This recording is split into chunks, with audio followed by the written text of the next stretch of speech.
All right, I see the live stream notification. Beautiful. Welcome, everyone. It's a beautiful Monday, a nice warm Monday here in July in Clearwater, Florida. Welcome, welcome. We are session 133. We are starting session 133 today, and the subject is justice and punishment for session 133. We are actually continuing a subject that we've been speaking about this for a few weeks, and we're continuing down now to justice and punishment.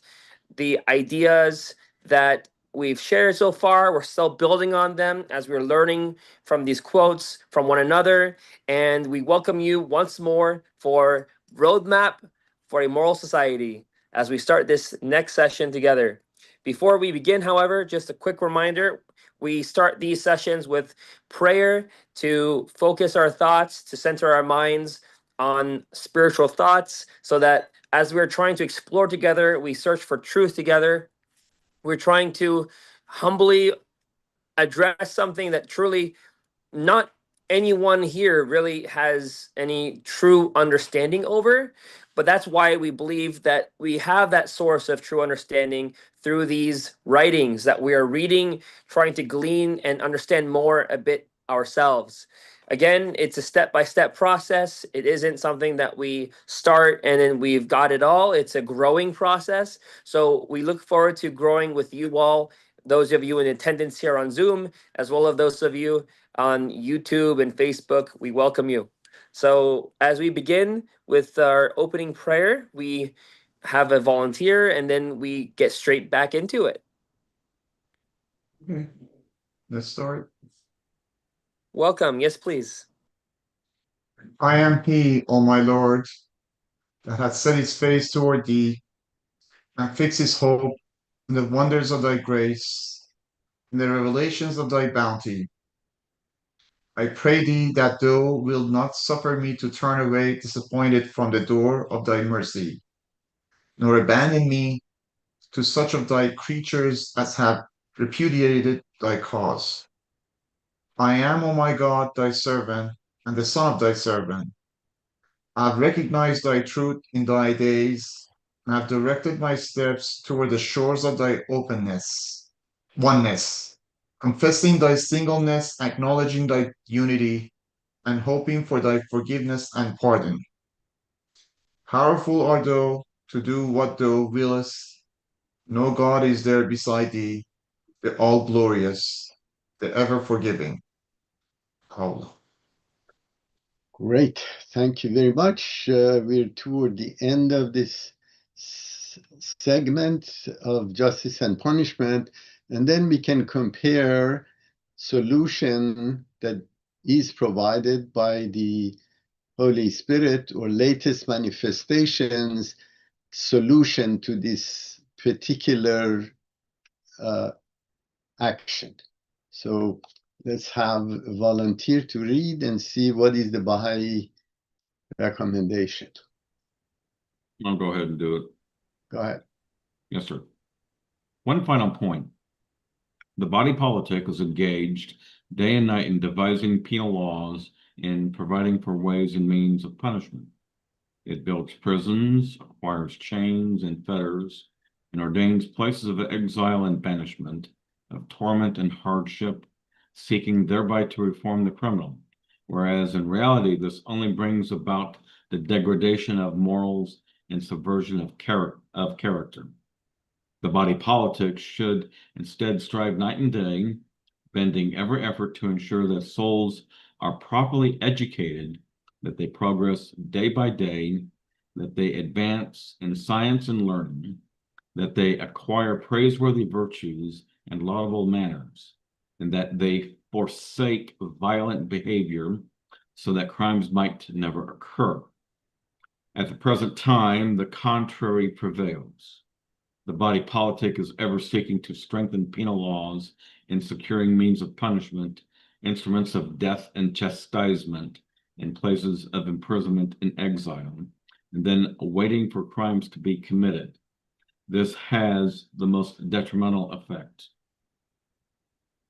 Talking about what's happening today. Yeah. So this clearly shows the current trend in terms of penal laws are to a degree trying to show through punishment you can prevent the crime. So obviously it's not working. If you look at the whole world, we jail more of our citizens than any other country on earth. So here again,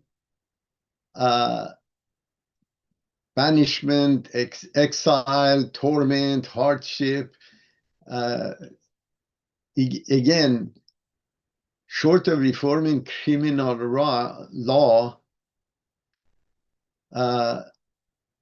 this process is not going to change.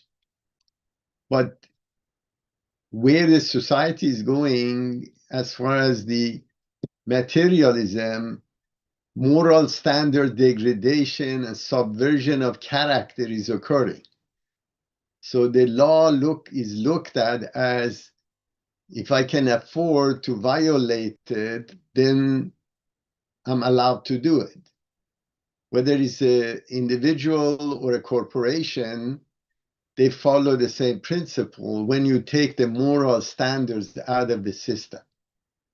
So it says the body politics should instead strive night and day, bending every effort to ensure that souls are properly educated, that they progress day by day, that they advance in science and learning, that they acquire praiseworthy virtues and laudable manners, and they forsake violent behavior so that crimes may never occur. Now, what is happening now is that the jails, especially repeat offenders, or go back to jail, and it's a university for them to share with their colleagues there what to do not to get caught. So, and there is no educational system to really rehabilitate them to make sure they don't commit crime to begin with. So here again, it says, so the true education and moral standard of society is the yardstick in terms of making sure the crime doesn't occur. At present time, the contrary prevails. The body politic is ever seeking to strengthen penal laws and securing means of punishment, instruments of death and chastisement, and places of imprisonment and exile, and then waiting for crimes to be committed. So this has most detrimental effect, and then we see the effect of it today. Now, if you look closely, comparing society, so this is the doctrine of Baha'i religion in terms of elevating the ethical standard and education of society.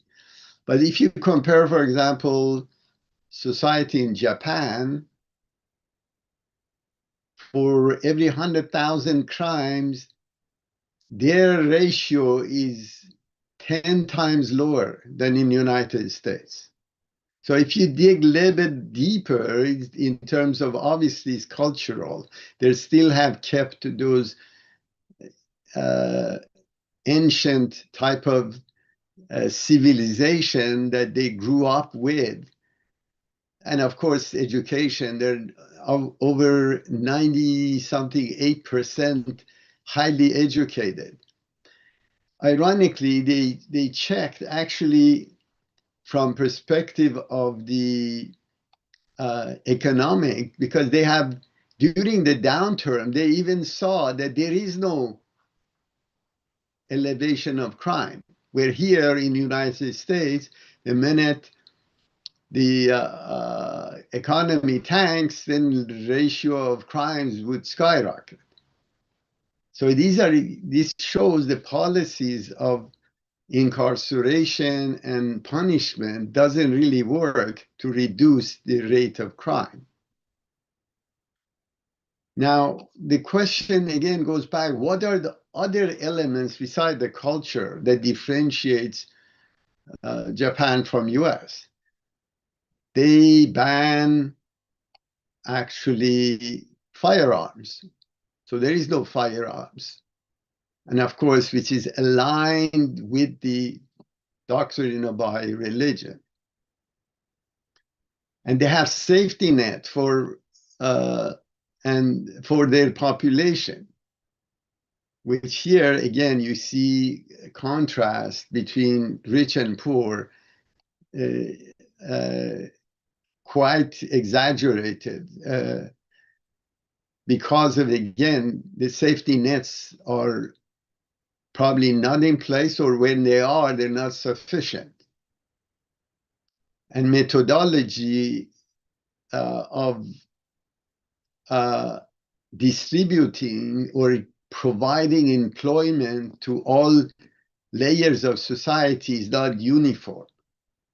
So it's the job of government to make sure that people that want to work have work to do, and they get paid living wages. But you see here, again, those contrast shows that the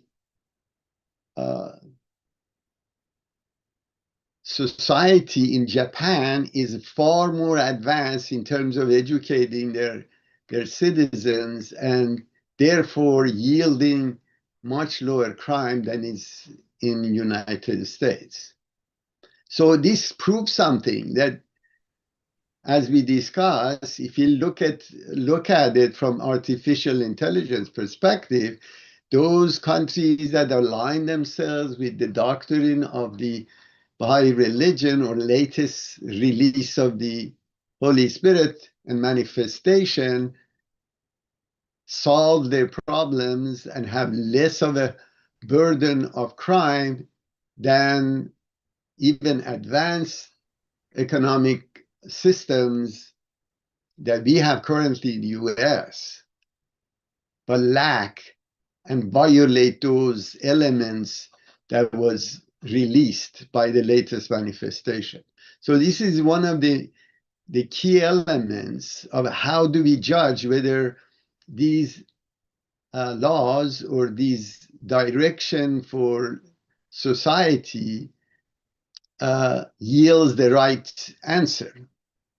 And clearly you can see people in the Scandinavian countries, for example, where the population, although not very large, but they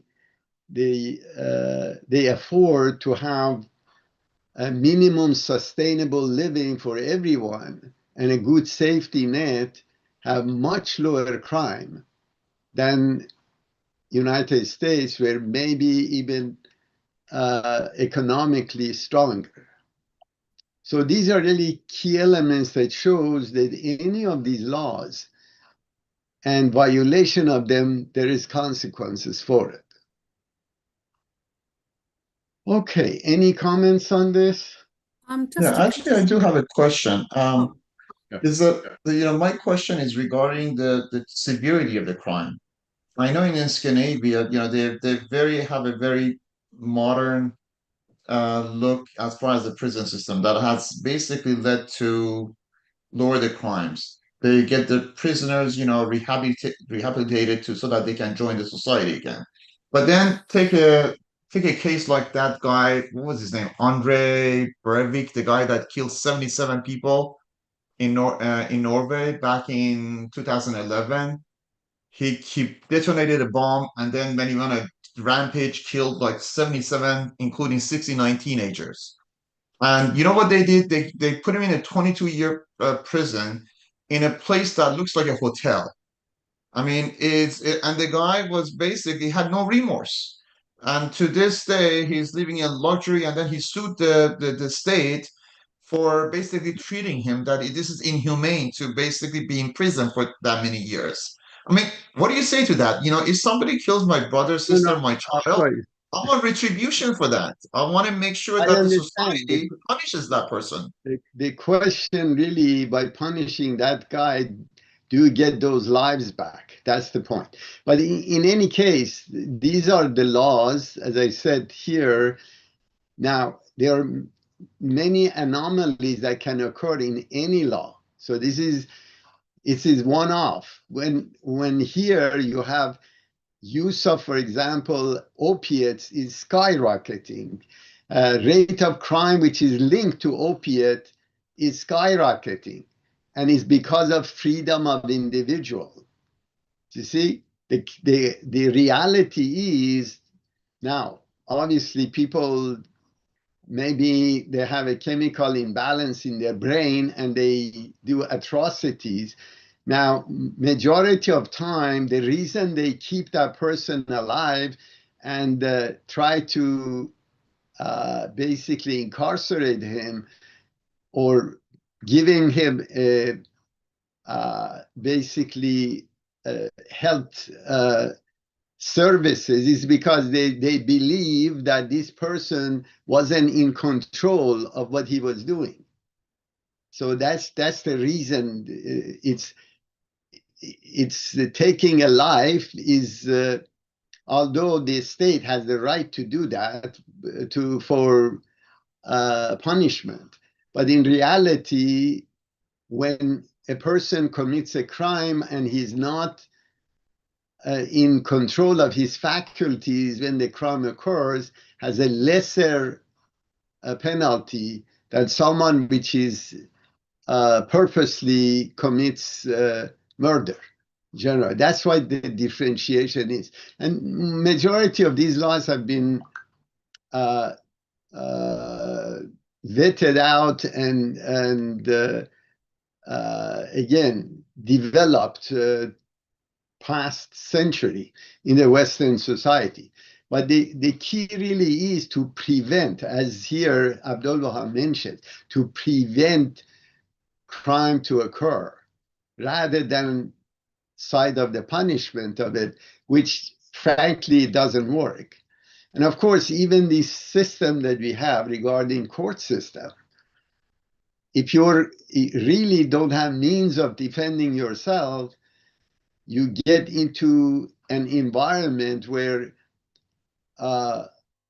the police forces have their own quotas and their own system to comply with. And a lot of times people get incarcerated where they haven't committed any crime. And these are really both education for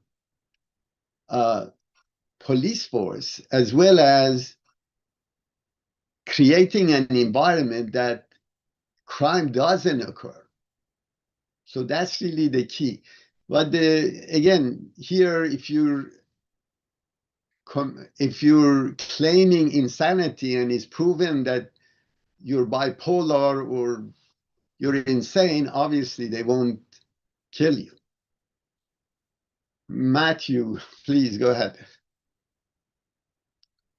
It's kind of funny because I was saying that, 1% in Japan, and you have those guys that wear tattoos all throughout their body and are just not around their neck. What's the name of the mob? Yakuza. Yakuza, right? Now, they're got to be just as bad as any gang guys here. So you're going to tell me, well, those guys are running around all over Japan, doing everything that they do, slave trade, drugs, all this. You're going to tell me that so they're so smart, only 1% of them actually get caught. It can't be less crime there than the United States compared, per capita. You got to be kidding me. No, it is. It is unfortunately true. They don't count trafficking and being stoned, and they only count murder as a crime and shooting somebody. And anything else with drugs is not a crime. Well, not necessarily. But I assure you, those statisticians that gather this information are aware of all these anomalies, and they account for it. But reality doesn't change. That every street, there are police in every street. Yeah. When actually a family goes on vacation, they give the key to their house to the police. Yeah, yeah. It's a cultural process, and of course, And the kids highly to clean up educated. and do their stuff, and I mean, so it's all because of their way of being raised and their thinking, and they're all Correct. socially It's responsible. cultural, right?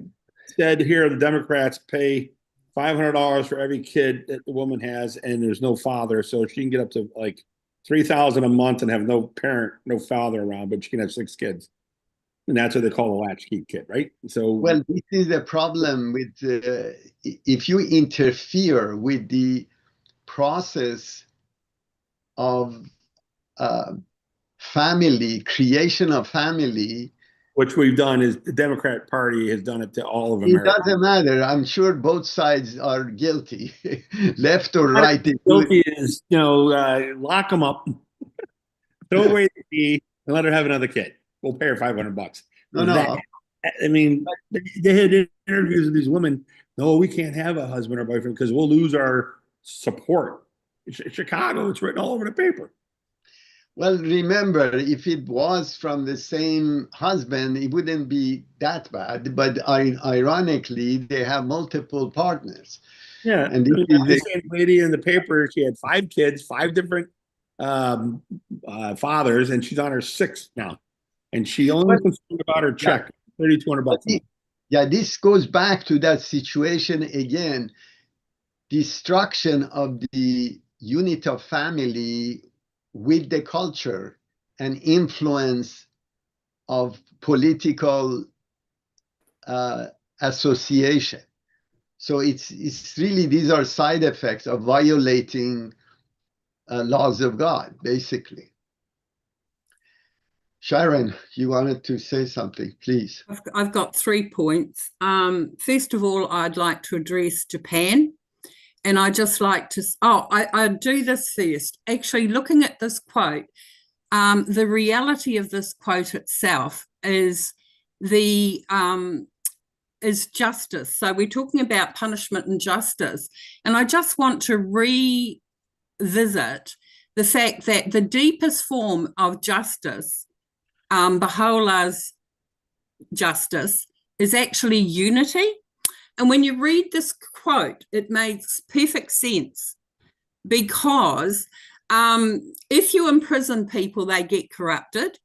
You've also got in America the Justice Project, which is very busy day and night, trying to get people who have innocently been convicted of crimes they've never committed out of prison. By the time they do, they're pretty much corrupted. So that part of it. But I think that the hope of our future, actually, and this quote is telling us this is possible.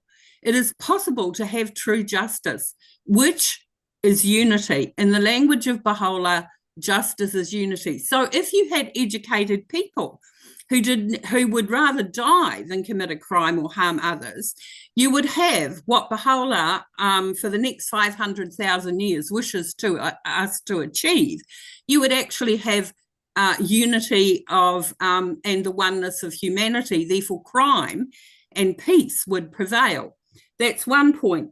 The second point I want to talk about is your reference to Japanese society and their cultural settings, and how they have, you see, no society has even mastered this. We're only just beginning. And why I'm talking about Japan, because I hate to say this to people, but I'm a truth teller. And, a lot of people who fall behind the marker of their cultural setting visit the suicide forest. And if you've ever seen the suicide forest, you would have to be devoid of any empathy to see where people who don't make it in Japanese society end up. They simply walk into that forest, their bodies are never recovered, and that is a go-to for a lot of young people in Japan. Second point. Okay, so my whole point around this is that in having a vision of a future society with these virtues and built on a foundation of Baha'u'llah's justice, which is unity, because nothing is working. Not a thing is working, So I personally would rather dream and do a step-by-step process and look at why this quote would say that, prevention is better than cure, but then we have the cure and we have the remedy. So, I feel very strongly about looking at all things, and I'm in this journey with all of you, and I want to learn so much because what I learn, I can share with other people. But looking at this quote gives me hope that when Baha'u'llah speaks about justice, and it's on different levels, the greatest justice, and even here, without that progress, without that spiritual education and transformation, real justice is not possible. However, looking at this, it gives us the hope and a vision of a future where it is. Thank you. No, of course. But remember, in Baha'i religion, the worst crime that you can commit, or worst sin, is lying, right? Now, let's look at the court system. You have a prosecutor and a defense attorney. Whoever lies better and convince the jury that they're in the right would win. Obviously, the system by itself doesn't look at what the reality of what happened.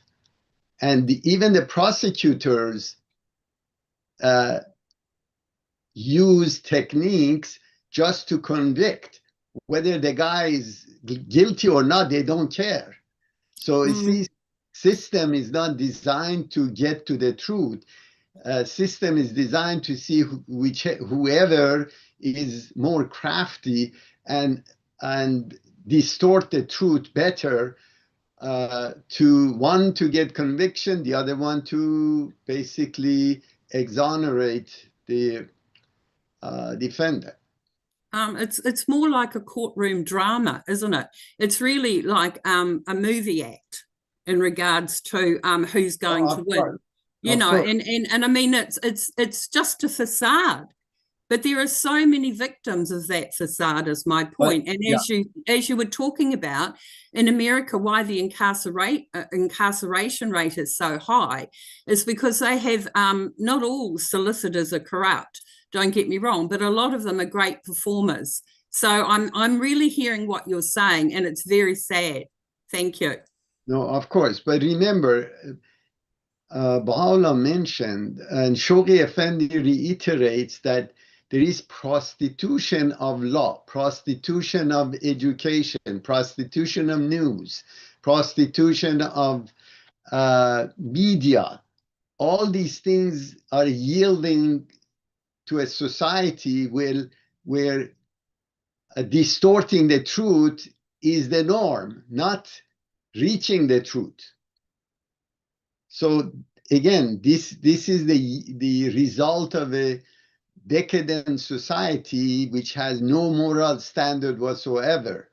And it's good, you see one group gets elected, the other one exposes the other side of all the atrocities that they did. So these are, again, processes where this corrupted from perspective, not from perspective of themselves, because for example, politics, anything goes and is acceptable, but obviously politics without ethics is doomed, and that's really where we are. So all starts from the most great sin, which is lying. And obviously it penetrates, corrupts every layer of society, including judicial, including economic, arts, sciences, you name it. All right, let's move on. So this is the last sentence for this segment. Someone wants to read this, and we can close and go to the new subject. I can read the first quote.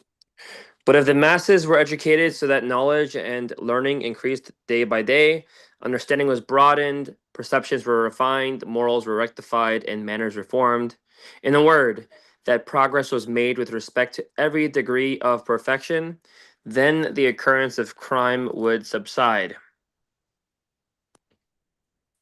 Yeah, it's fairly clear in terms of education and moral, infusing moral standard in education itself, and making sure that people are responsible for their own actions and not cause harm. And remember, majority of society today that are secular don't really believe in afterlife. You know, one of the major aspects about religion as a whole, obviously we believe in progressive revelation, and this process of the spiritual world and human soul is not destructible, and when it's created will live forever, and you would be accounted for the actions that you do in the physical world, and all your actions would be exposed when you go to a spiritual world, where Baha'u'llah mentions the veils would drop. So the question really is that even if you do something wrong and you don't get punished for it in this world, you would carry that guilt for your entire life in this world, this physical world, and carry this to the other world as well. And you would be exposed of the atrocities that you committed. So this is really the real key about religion, that or fear of God, basically, that prevents people that believe in moral standards and religion. It prevents them from committing crime. Any comments on this one? And then when we go to the next two. A volunteer?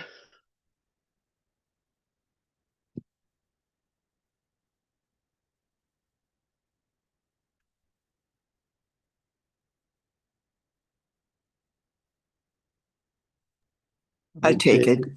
Go ahead. Experience has shown that crime is less prevalent among civilized peoples, that is, among those who have acquired true civilization. And true civilization is divine civilization, the civilization of those who combine material and spiritual perfections.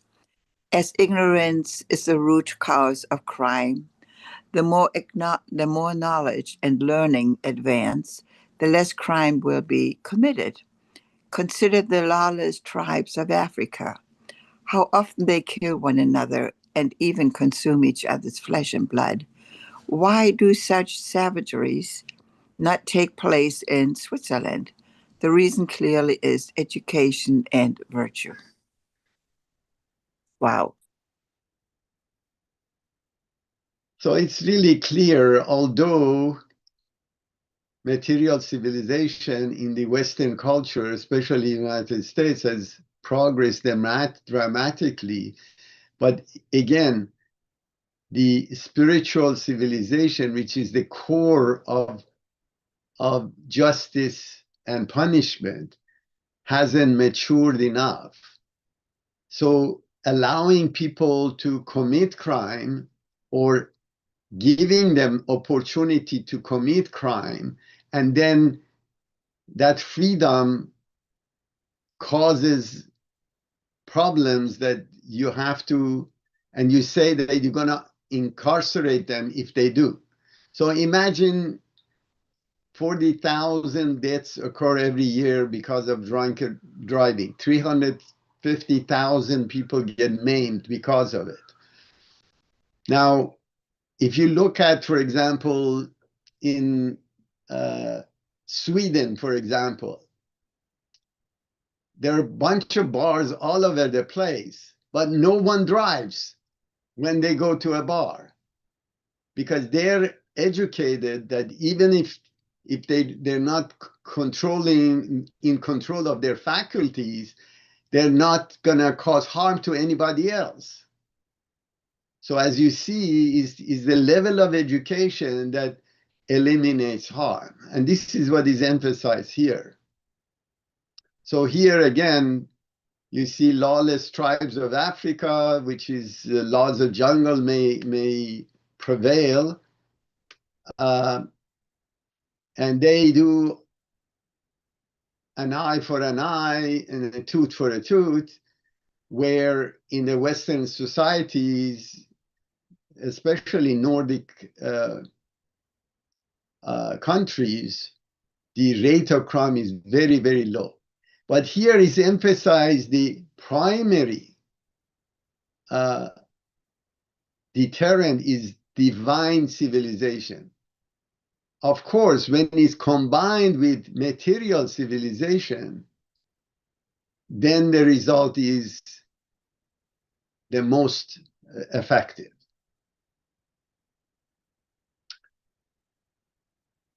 So here again, at the end, it says, therefore, the body politics might seek to prevent crimes from being committed in the first place.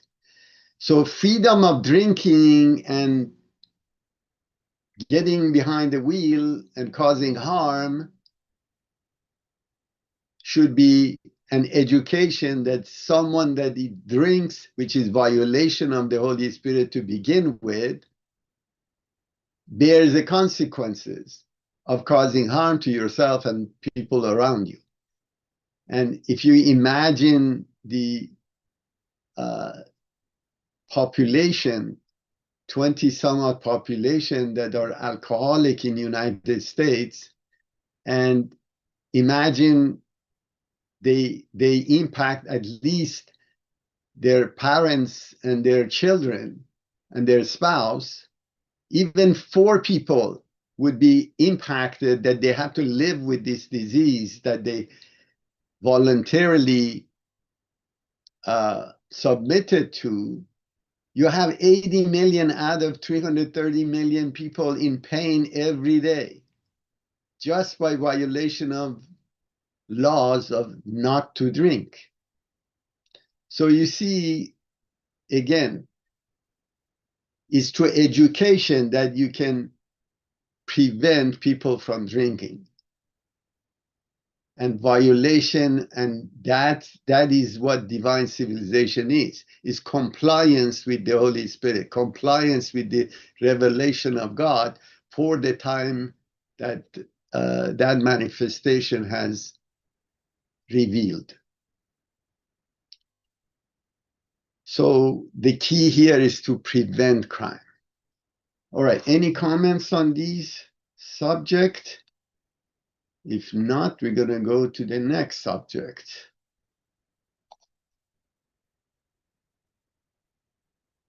Now we're talking about the reality of the world of being. We need a volunteer to read.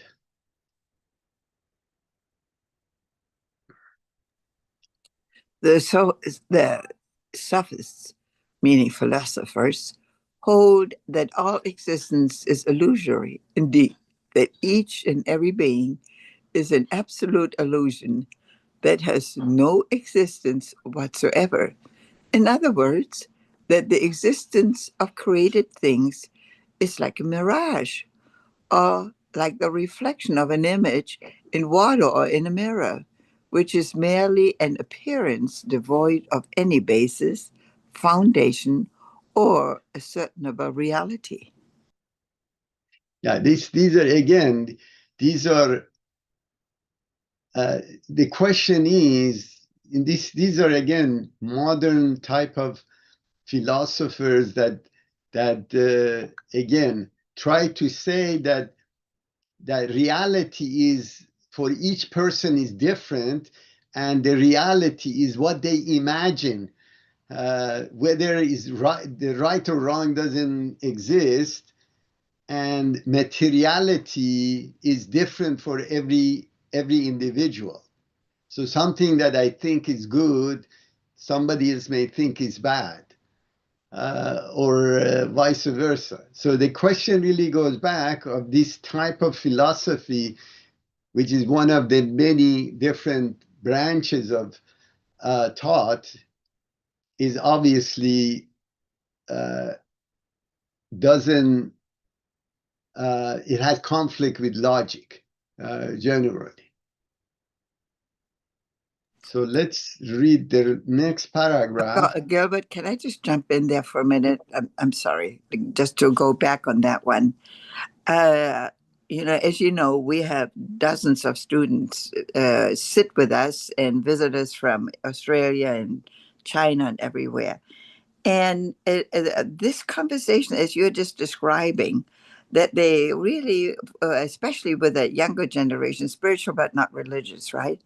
They really make up their own value system. And when we bring up accountability, they just sort of leave it standing. Well, whatever happened, they feel there is no sense of what I call truth, especially from a spiritual perspective. There is no accountability. They just make it up. No, of course, but they have no choice. When you don't have any source of spiritual knowledge or ethics, you have to invent one. And when they turn to religion, they see quite antiquated, and they cannot correlate to what they hear, whether it's in the Old Testament or New Testament. Really, they don't think it applies to today's society, which is true. When I think Jesus was born during that era, obviously over 2,000 years ago, the population of Earth was only 200 million. The whole Earth, which is close to 7.5 billion now, was only 200 million. So interaction and socioeconomic system that was there at that time has no relevancy to today's density of population and governance and moral standard that requires for interaction between humans. And that's why they get dissatisfied with religion and they label it as a superstition, basically. I want to confirm. You said during the time of Christ, you had 200 million citizens globally? That's correct. Wow. During Muhammad, which was 600 years later, was only 800 million. And they were mostly living around the rivers during Jesus' time. So imagine, again, diversity of the population that you currently have, from Alaska to Jamaica to Australia to Aborigines. How can you apply laws that people at the time thought that the earth is flat, and if you go too far out, you're going to fall off? And try to sell this to a person that is educated. It's very difficult, obviously. Can I just comment on that, all of that? But the other thing is that this remedy that we've been bought, I mean, we obviously all know that it's about unity and diversity. And as you have explained about the differences in our population and the degree and its geographic and so on, I mean, so very obviously in the next 500,000 years, we're going to have to think quite differently. And the other thing I wanted to say, that over time, both in America and recently, I've just attended a session here, what's happening actually with young people, particularly, we're noticing it's happening with a lot of people, is psychologically there is less connection, less cohesion in regards to, community, neighborhoods, and so on. So my point being this, is that one of the malaises, so to speak, of this age has been increasing disconnect and isolation. Even if people are moving in groups, they're not sharing, to the level and degree. They're sharing on their mobile phones, they're sharing on their internet, but they're actually not sharing in a people-to-people, face-to-face. They're not accessing that, and therefore that intimate human-to-human interaction is lacking from their lives. So what I'm trying to say is that with a lot of young people, and we have them in our community groups of young people, they find it very hard even to eye contact you, let alone even conceive that there could possibly be anything that you can't eat, bite, or chew of, So it is a malaise, and it is a part of our where we're at the moment, not only in America, but everywhere, I think, and with this current generation. And actually they're faced with some of the most crucial, not all youth are like that, but it is commonplace, so to speak. Thank you. Sure. But remember, this social media and social side is creating sort of a caste system environment where people of the same thought and same interest would get together. This is really a resurrection of era that Islam occurred, and Islam, one of the major aspects of its progress during less than 30 years, it spread all over the place, is because it abolished the caste system that existed in both Roman and slavery was prevalent, and Persian Empire. So even today, we have still remnant of that caste system in India, for example, although they're fighting and trying to reverse it, but it still exists. But here, the modern society and advancement in communication has created and resurrected that malady that existed, that Islam tried to erase. Now, people that are, again, same age, they want to talk to their own colleagues and nobody else. And this is really where the segregation occurs, because this cross-pollination of ideas and ideology and doctrine does not occur today. Even parents cannot teach their children because the language that they use is foreign to them. And their peer group are the ones that are setting their standard, not their parents. And of course, there are always exceptions. But when you have barely both parents working, they barely talk to their children. Actually, they say male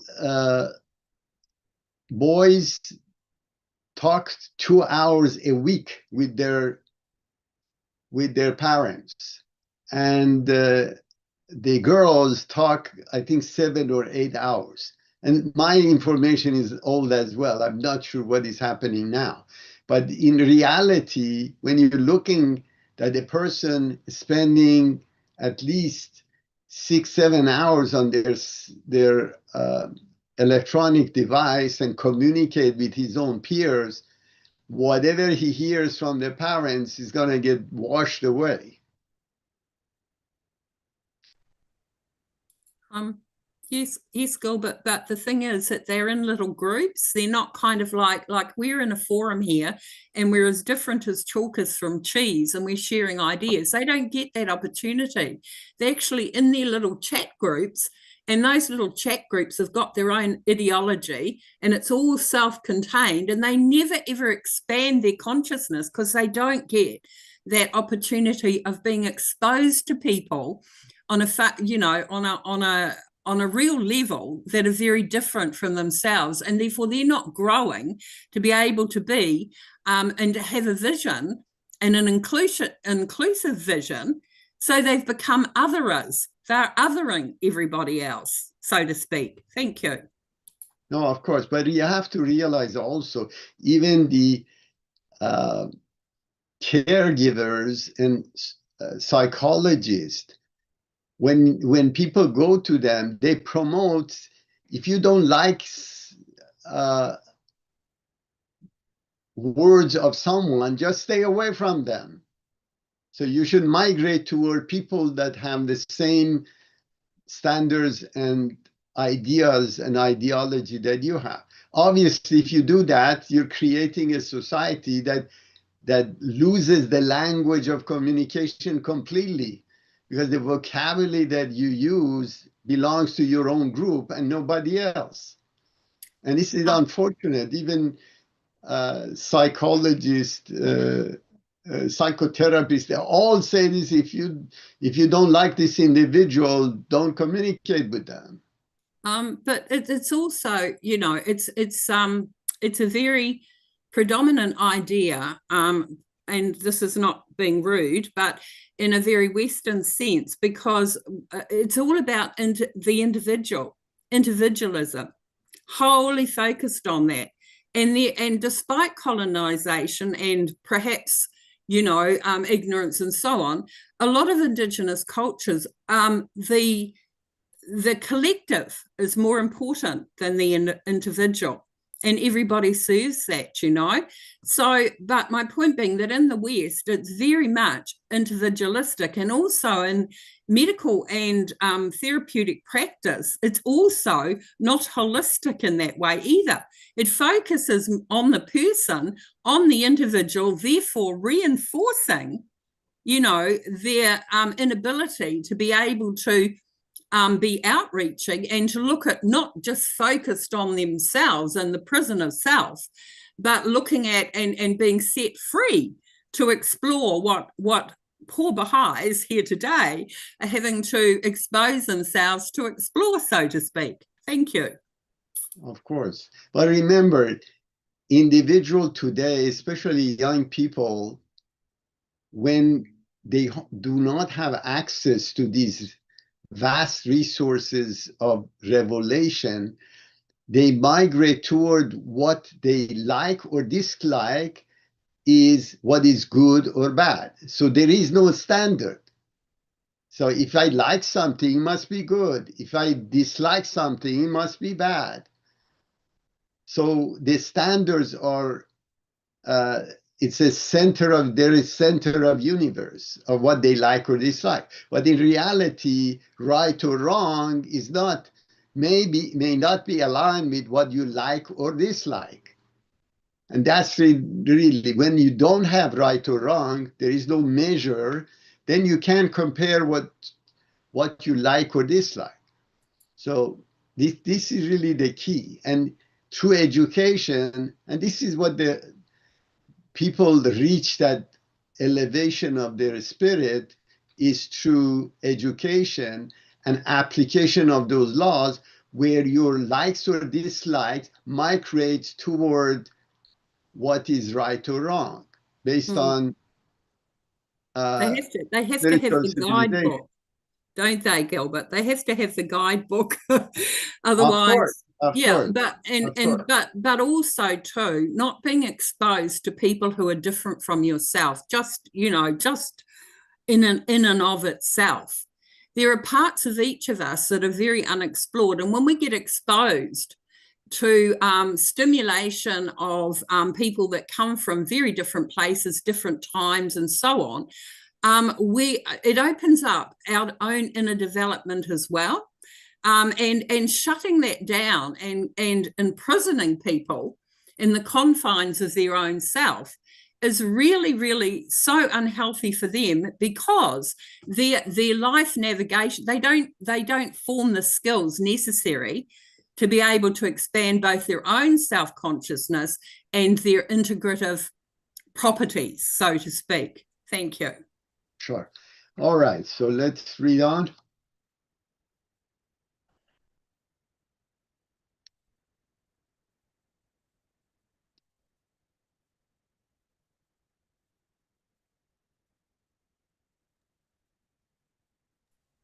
All right, I'll read it. Okay, Sharon, go ahead. It's my self-punishment for being wordy. This notion is false, for although the existence of things is an illusion compared to the existence of God, yet in the contingent world it is established, proven, and undeniable. For example, the existence of the mineral is non-existent compared to that of man, since man's body becomes mineral when he physically dies.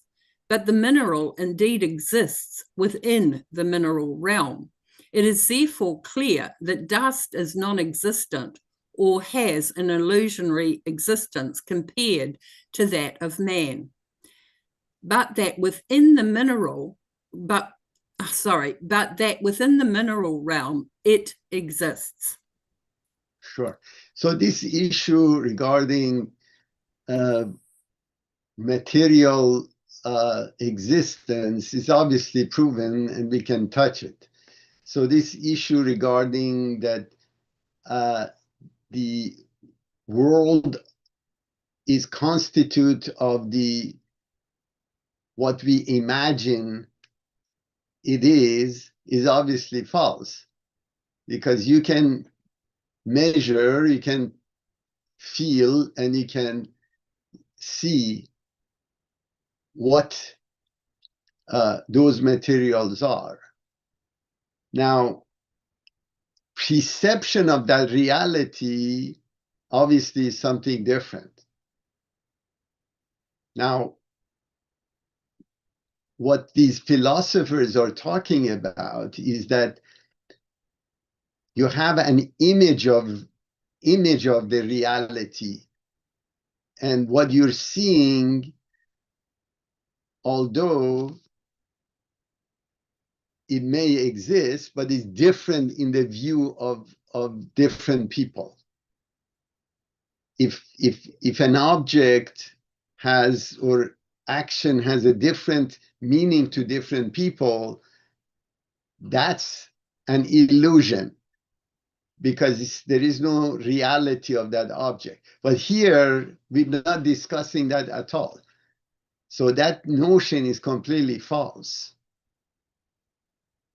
which is explained here. Now, relativity of the existing is a different issue. So here, Abdul-Baha mentions that obviously we all turn to dust, and the minerals is the lowest level of creation compared to plants and animals, and human is non-existent because of the ability to have knowledge of itself doesn't exist. So as you grow, obviously in different areas, the same way the plant is non-existent compared to an animal that has all the senses and behaves based on instinct. And of course, we have human, which has a soul and has free will. So comparatively, material things that are in a lower stage are non-existent. But as we know, reality exists and we can measure it. Any comments on this side? Okay, next one.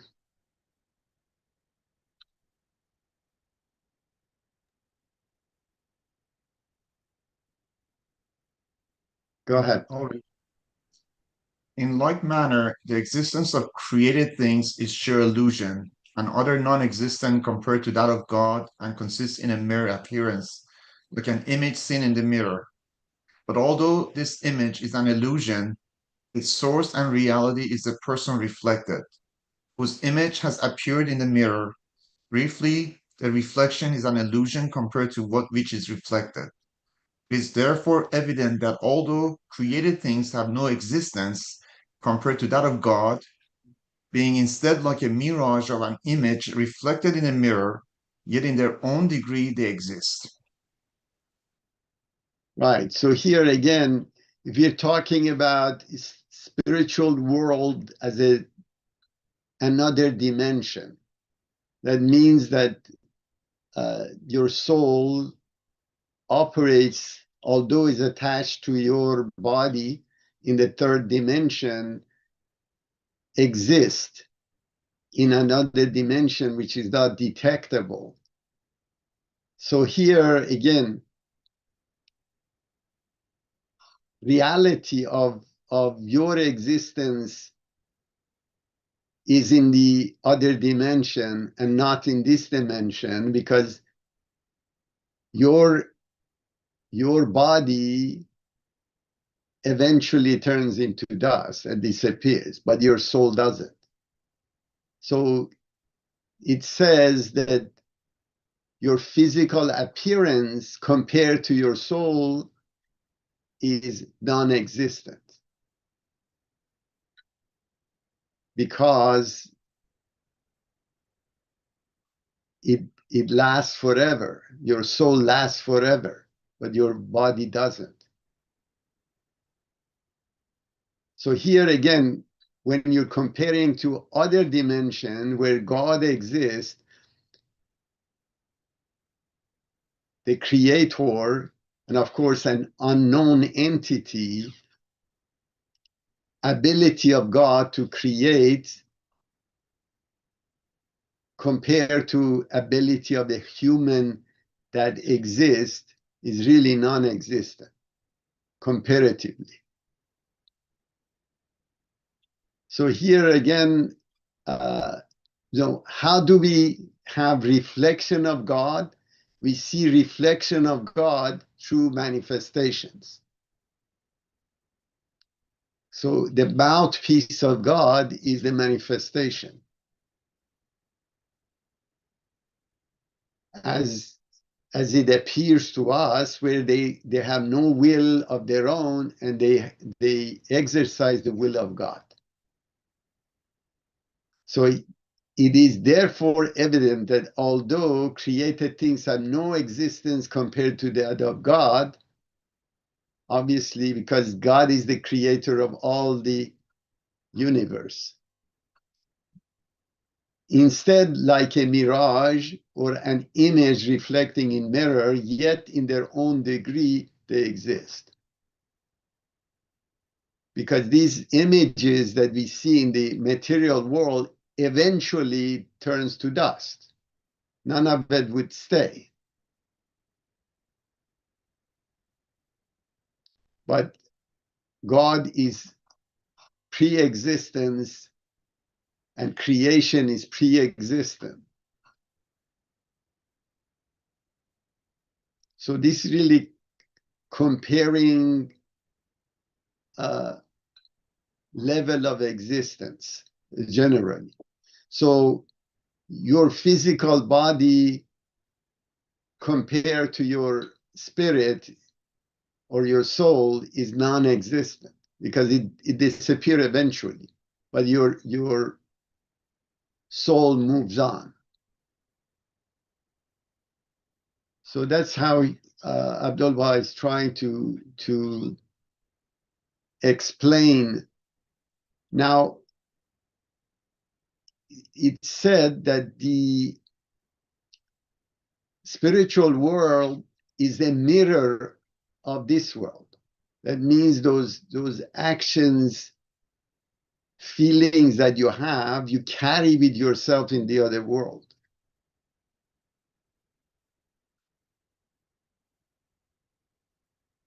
So this really shows the contrast of the spiritual realm versus the physical realm.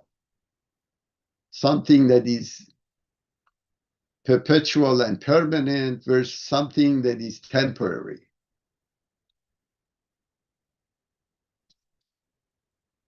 Okay, any comments on this?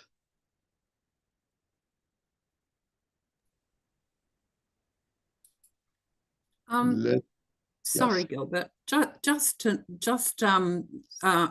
All that you've said, and Abdul-Baha trying to explain about the fact that God is an unknowable essence, and then how everything else fits from that, and also the fact is that even the mineral, you know, after our bodies decompose, even the mineral, this is all about the relativity of this, actually has life in that. It gets reabsorbed. So it isn't destroyed, it gets reabsorbed, the mineral. So in regards to this, to me, it's about the unknowable essence, which is God, reflected through the manifestation of God, and then trying to explain to us mere mortals the relativity of how all of that fits together. That's that's how I'm reflecting on that. Thank you. Yeah, of course. Any other comments on this? Let's move to the next.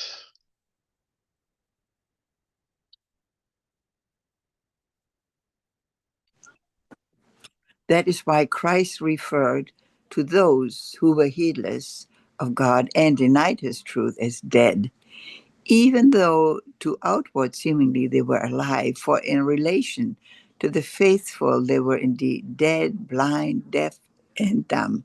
That is what Christ meant when he said, "Let the dead bury the dead," Matthew 8:22.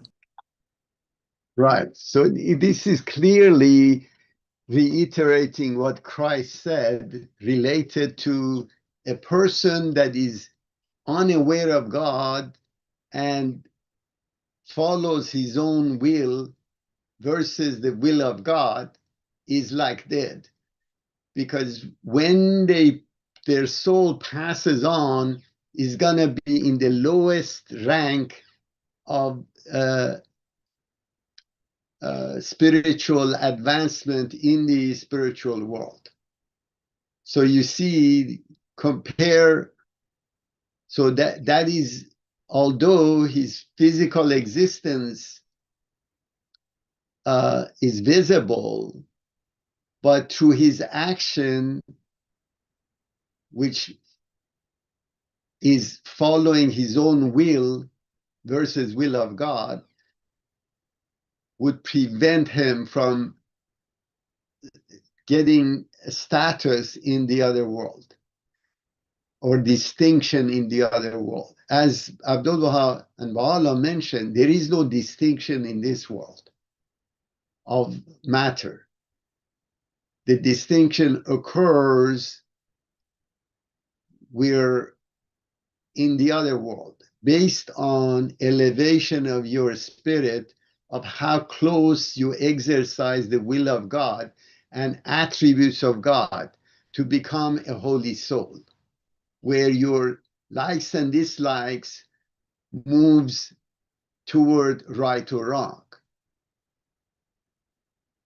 So that's really the contrast in terms of what you call dead. It means spiritually dead.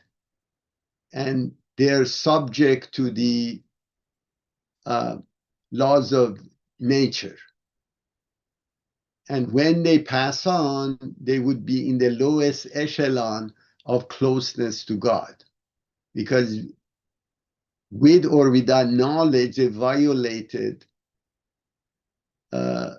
laws of God. Any comments on this?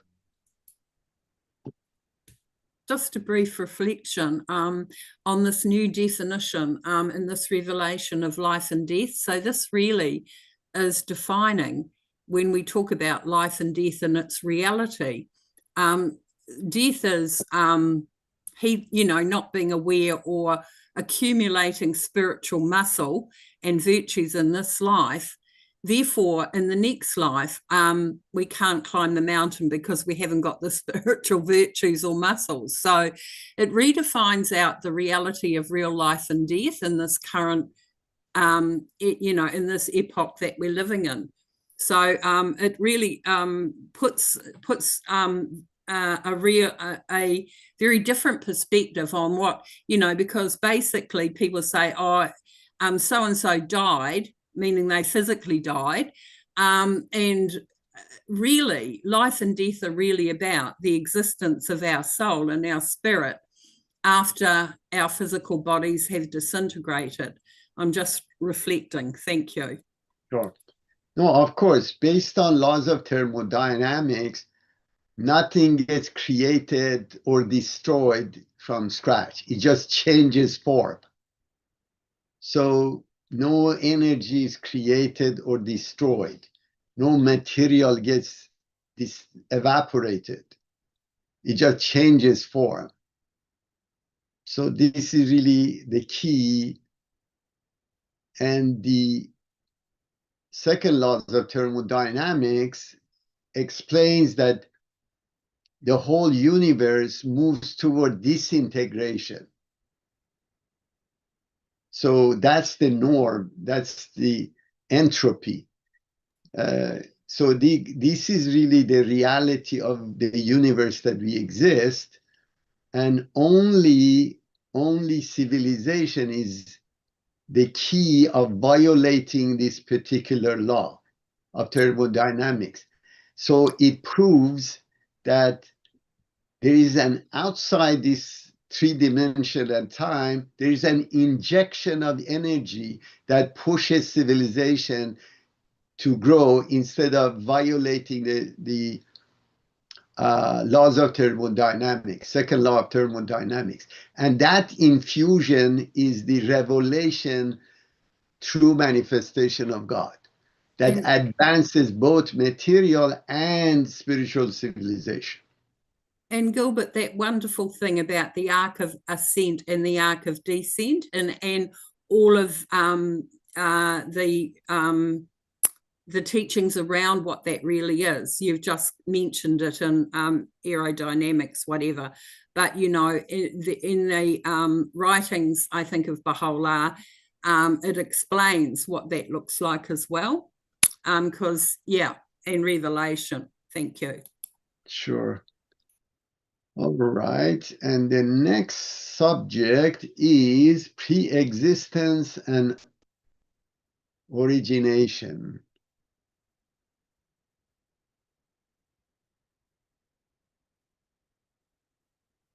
We need a volunteer.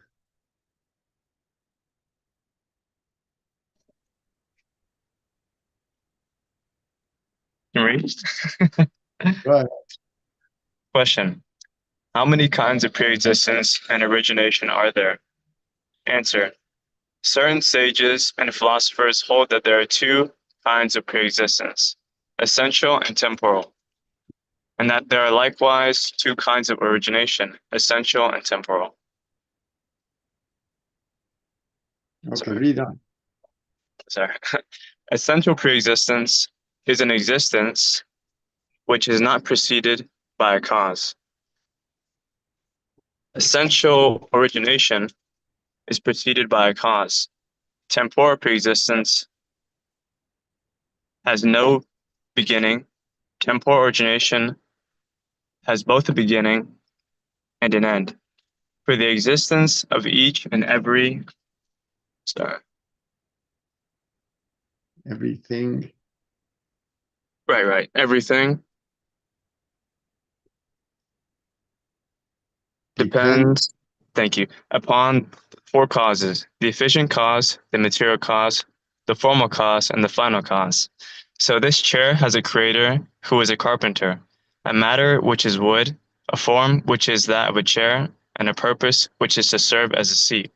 Therefore, this chair is essentially originated, for it is preceded by, and its existence is conditioned upon a cause. This is called essential or intrinsic origination. All right. So here again, there are two kinds of pre-existence, essential and temporal. And that there are likewise two kinds of origination, essential and temporal. So essential pre-existing is an existence which is not preceded by a cause. So what is an example of real origination that has occurred preceded by, not preceded by a cause? That's obviously is God, the creator. So essential origination is preceded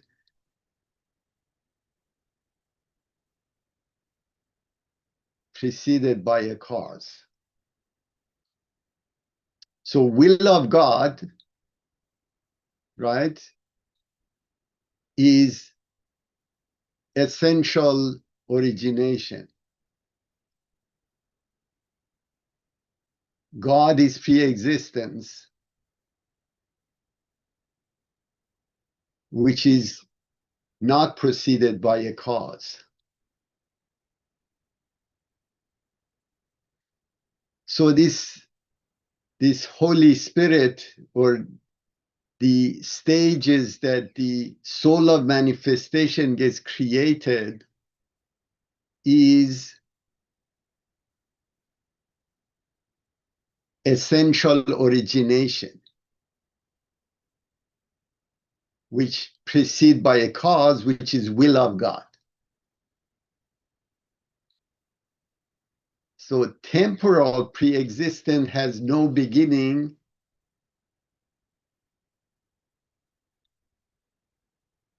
and temporal origination has both a beginning and an end. So here again, this temporal pre-existence, so it has been always there. There is no beginning.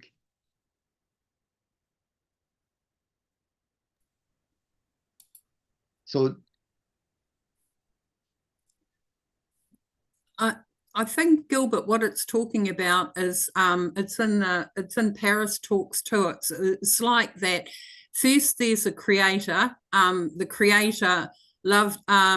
It's talking about the creator and primeval point, and then creating the creation, and then the temporal part of that is the creation. And the pre-existent is the creator. I mean, it's in Paris Talks too. And I think what we're trying to be taught here philosophically is actually creation.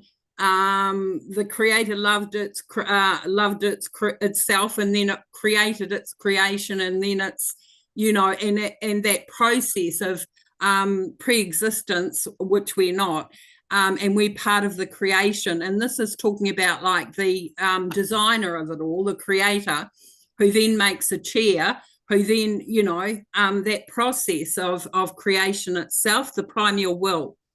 It's in language that's quite kind of disconcerting, but it's just a primary thing that there was a creation, and then he created our creation, and sent through his primeval will an educator, and so on. That right.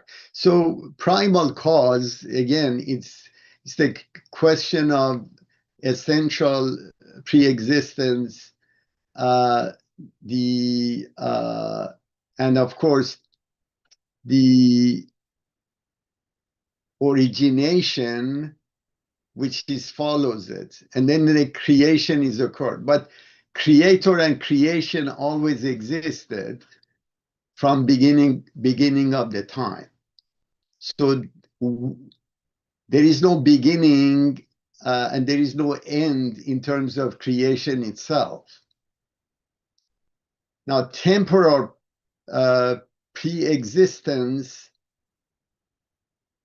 but temporal origination has both beginning and the end. So this refers to actually Holy Spirit or religion itself.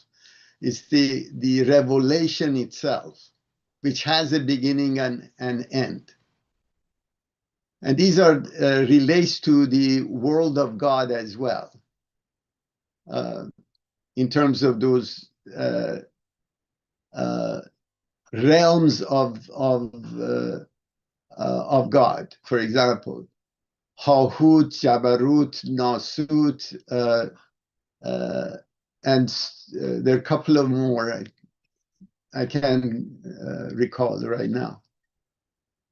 So that's really, so here again, it brings it to a solution of idea of a man to create a chair, and then he takes the material and which is wood, that forms the chair, and the purpose of it is to basically sit on it. So there are basically events that are occurring which is without cause, but the causality for material, for creation exists. So here you have religion, which has a beginning and it has an end when the next revelation comes in. So that's the temporal process generally. So what has a beginning and have no end is your spirit. So in this spiritual realm, you have a beginning, which is at the time of conception, God emanates, seed of your soul attaches to the body, but your soul exists. So it has a beginning and no end. And then we deal with religion, which is application of the Holy Spirit, which has a beginning and it has an end, which is in the material world, which has beginning and end. All right. Any comments on this?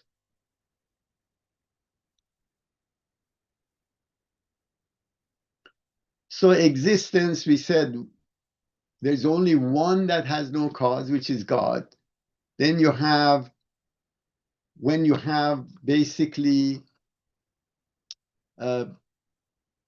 it has a beginning, no beginning means it's been always there and it has an end. Then you have, when you have a beginning and no end, and then the fourth one is basically you have beginning and end. So all religions and manifestations of God's souls exist, is pre-existent, and then become materialized when the manifestation reveals itself in the dimension. So that's the realm of the manifestation. Has no beginning and it has an end when it comes to the world of a physical world.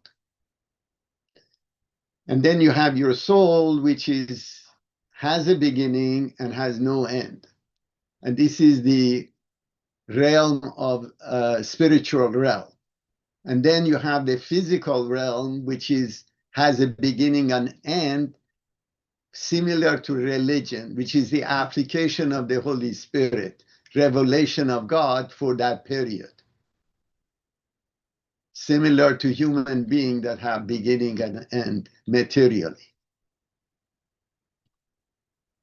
Okay. go to next. Oh, Right, sorry, go Gilbert. ahead. Sure. Sorry, look, I'm just reflecting here.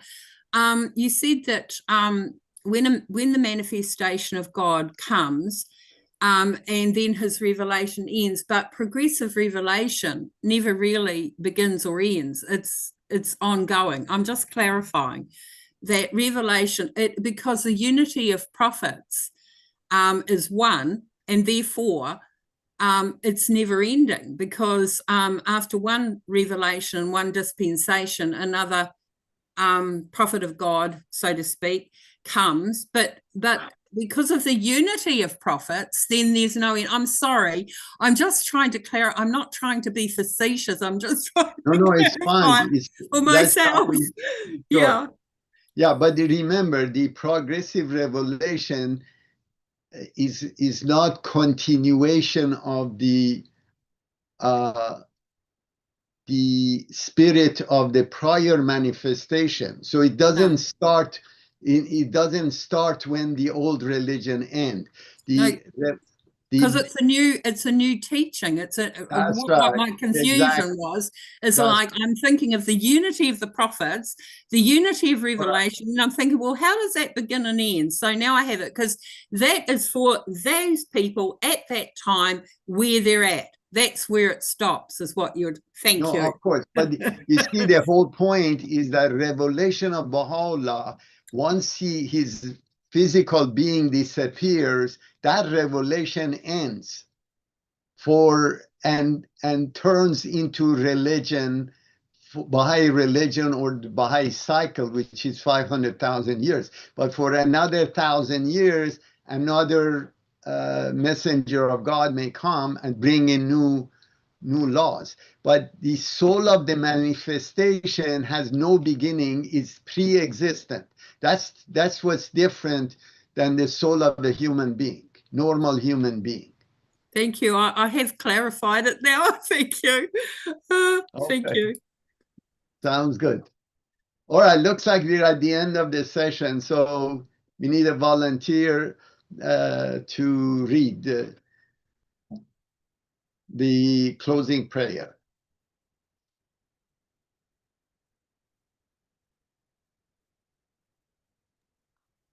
I can read. Go ahead. Those see me, O my Lord, with my face toward the heaven of thy bounty and ocean of thy favor, withdrawn from all else beside thee. I ask of thee by the splendor of the sun of thy revelation on Sinai, and the effulgences of the orb of thy grace which shine from the horizon of thy name, the ever forgiving, to grant me thy pardon and to have mercy upon me. Write down then for me with thy pen of glory that which will exalt me through thy name in the world of creation. Aid me, O my Lord, to set myself toward thee, and to hearken unto the voice of thy loved ones, whom the powers of the earth have failed to weaken, and the dominion of the nations has been powerless to withhold from thee, and who advancing toward thee have said, God is our Lord, the Lord of all who are in heaven and all who are on earth. Baha'u'llah. Thank you very much. Have a nice night, and hopefully we see everyone next week, same time. Good night.